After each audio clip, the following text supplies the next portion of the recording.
ए लालू भाई। हाँ बोला। बुढ़िया जे हो। हाँ ए सारा काम धाम छोड़ के हाँ दिन रात के बाद से मोबाइले में जुड़े रहो। हाँ यही से कर सारा पढ़ाई लिखाई के बाद से चटनी चोखा सब। गुरुआ के जो दिमाग हवा न स्मार्ट दिमाग हवा आ मोबाइले से ही सारा काम करत हवा स्मार्ट हो गल हवा। अच्छा एक पढ़ाई के का जरूरत बा। हाँ बाबू चाचा सही कहत हो। आजकल सब मोबाइल सब काम मोबाइल से होता। मतलब पढ़ाई के कोनो जरूरत नहीं खे समझला। कोनो जरूरत नहीं। हाँ कहता कि सब काम ऑनलाइन होता मोबाइल से मोबाइले सब काम करी तो पढ़ के का होई। ऑनलाइन आई कनावा पकड़ के आँख दे खाली चाचा के बात सुन लो। अरे हर्षु भाई चिंता मत करो हमरा पास एगो एकदम धांसू आइडिया बा। और धांसू आइडिया हम सब सुन ले बानी। पिछला बार गाय बेच के साइकिल में किन ले ये बा आइडिया। हर्षु भाई हई देखा है पानी बा। ई जानत रही कौन चीज के पानी बा। ई जादू के पानी बा। आई जवन आदमी एकरा के पी लीलू ओकर दिमाग दुगुना तेज हो जाला। तो हम चाहत हैं कि गुडुआ के पनिया पिया दिए तनु तो एकरो दिमाग पहले से खूब तेज हो जैती अब। हाँ बाबू चाचा ठीक कहते तू पी लेनू तो हम गांव घर में सबनी से तेज हो जाई कोई मुकाबला करे वाला नहीं हो। साचो ई जादू के पानी कहाँ से ले आइलो।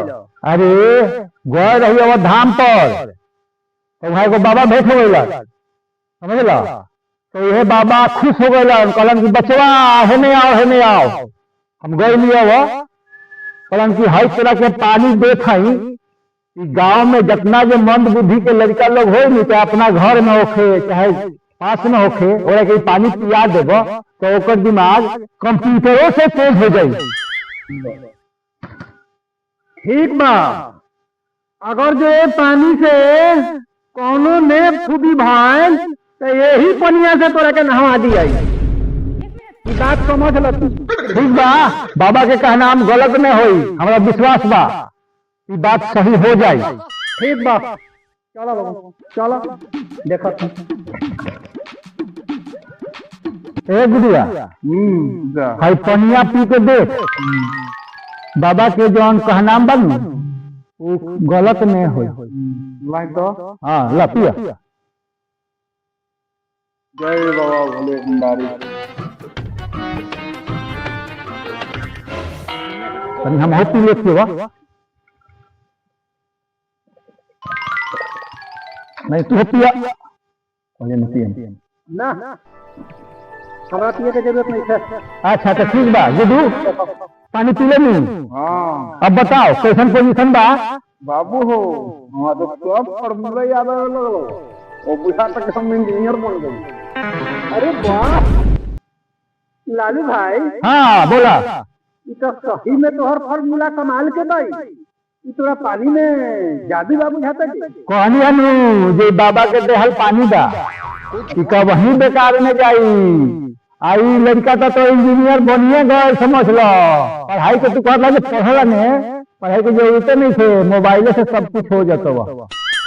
फार्मूला सही में तोहर काम कर बाई चमत्कार बाई। हरखू भाई ई पानी नहीं खे जादू बा तू तो मान गईला। हाँ तो बाबा के चमत्कार के बाद से झूठ नहीं होई का बुझात तो कहीं बा। हाँ अरे तू तोरा का हो ले। अरे अरे कोनो बात नहीं तो बाबू जादू के पानी के कमाल हो लोग गिर के उठ जाला। गिर के उठ जाला। हाँ लालू अब पूछ गई जादू के पानी में हो सब तो हम टंकी बुझाता हमरा समझ से ये बुझाता नाली के पानी हो जादू के पानी में टंकी का तो हो। अरे भाई जी ये तो साचो में जादू के पानी नहीं तो नल के पानी ले लो हम भी सब मिजाज बनावे ला कहले रहनी है गुडुआ जे हवन बड़ा मेहनती हवा एकर मेहनत के कमाल बा एकरा के कम मत बुझा।